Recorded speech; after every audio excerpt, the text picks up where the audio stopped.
क्या हुआ? अपना रिश्ता ख़त्म करने जा रहे हो? लेकिन क्यों? क्योंकि तुम्हें लगता है कि तुम्हारा रिश्ता परफेक्ट नहीं है? वो साथी जिसे तुमने चूज़ किया है वो परफेक्ट नहीं है। लेकिन परफेक्ट जैसा तो कुछ होता ही नहीं। क्या तुम मुझे कोई एक परफेक्ट रिश्ते का एग्जाम्पल दे पाओगे? क्या बता पाओगे कोई परफेक्ट कपल? हाँ, हो सकता है कि तुम एक नहीं 3-4 बता दो या उससे भी ज़्यादा,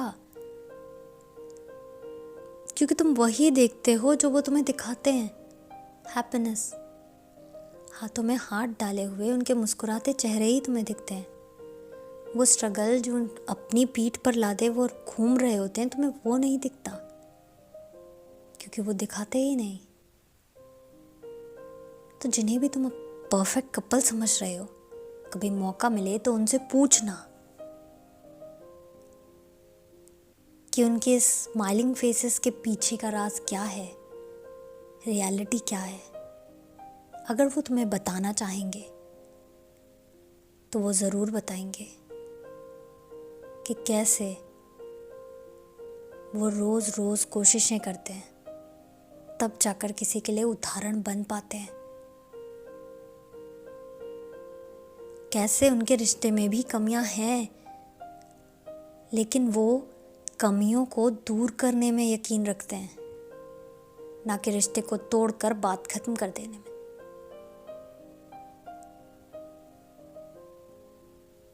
जब पूछोगे तो जान पाओगे कि परफेक्टनेस जैसा कुछ होता ही नहीं। परफेक्टनेस इज अ लाई। अगर कुछ है तो आदर्श जोड़ा है, आदर्श रिश्ता है, बस यही है। परफेक्ट नहीं है, कुछ परफेक्ट नहीं है। जब हम इंसान परफेक्ट नहीं है तो हम किसी रिश्ते से कैसे उम्मीद रख सकते हैं कि वो परफेक्ट होगा? आखिर रिश्ता तो हम इंसान ही बनाते हैं ना। दो इंसान के बीच ही होता है ना रिश्ता। तो फिर जब इंसान ही परफेक्ट नहीं होते तो रिश्ता कैसे परफेक्ट हो सकता है? सोचो।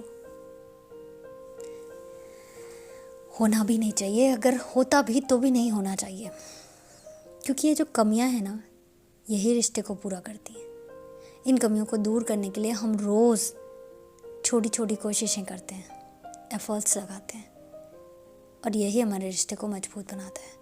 और वो लड़ाई झगड़ा, वो खिटपिट जिससे तुम परेशान हो जाते हो ना, वो बिल्कुल वैसा है जैसे सब्जी में नमक और मसाला, जिसके पड़ने से स्वाद बढ़ जाता है सब्जी का। बिना नमक और मसाले की सब्जी बेस्वाद लगती है ना। बिल्कुल बिल्कुल वही है लड़ाई और झगड़ा रिश्ते के लिए। हाँ, अगर ये ज़्यादा हो जाए तो बिल्कुल वैसे ही बिगड़ जाता है जैसे सब्जी में नमक और मसाला ज़्यादा डाल देने से सब्जी का स्वाद बिगड़ जाता है। बिल्कुल वैसे ही रिश्ता भी बिगड़ जाता है। इसलिए अगर ये हद में रहे तो ये बेनिफिशियल है रिश्ते के लिए, हार्मफुल नहीं।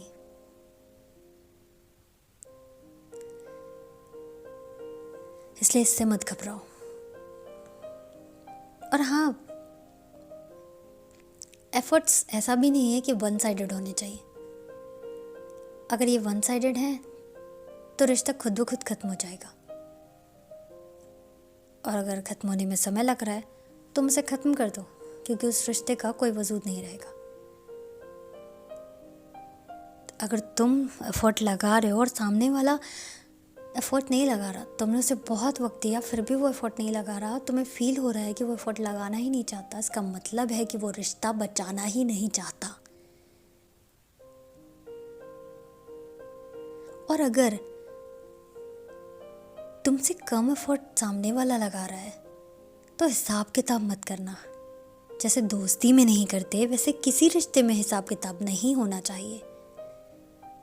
ये मत सोचना कि क्यों तुम ज़्यादा एफर्ट लगा रहे हो और वो कम लगा रहा है। अरे ये देखो कि वो एफर्ट लगा तो रहा है, इसका मतलब उसे चिंता है, उसके लिए उस रिश्ते का बहुत महत्व है, वो उसे बचाना चाहता है, बनाए रखना चाहता है, इसीलिए कोशिशें कर रहा है। तो उसे वक्त देना। हो सकता है कि वो कल को तुम्हारे बराबर कोशिशें करने लगे, या ना भी करे तो भी वो कोशिश तो कर रहा है अपने लेवल पे। बस इतना काफ़ी होता है।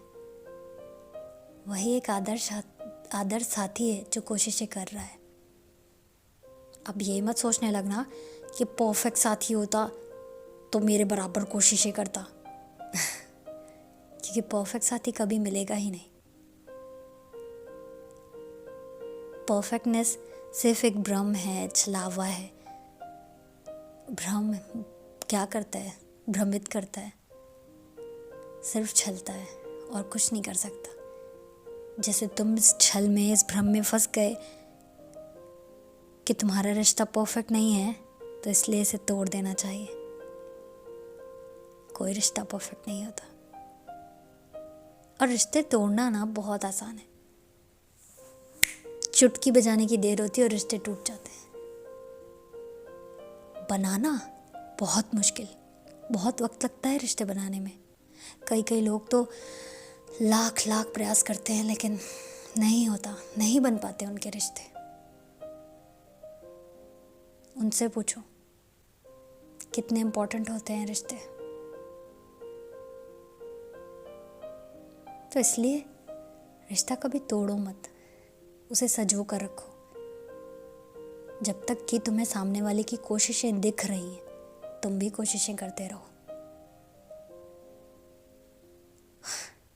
कोई परफेक्ट साथी मत ढूंढो, आदर्श साथी ढूंढो जो कोशिशें करे।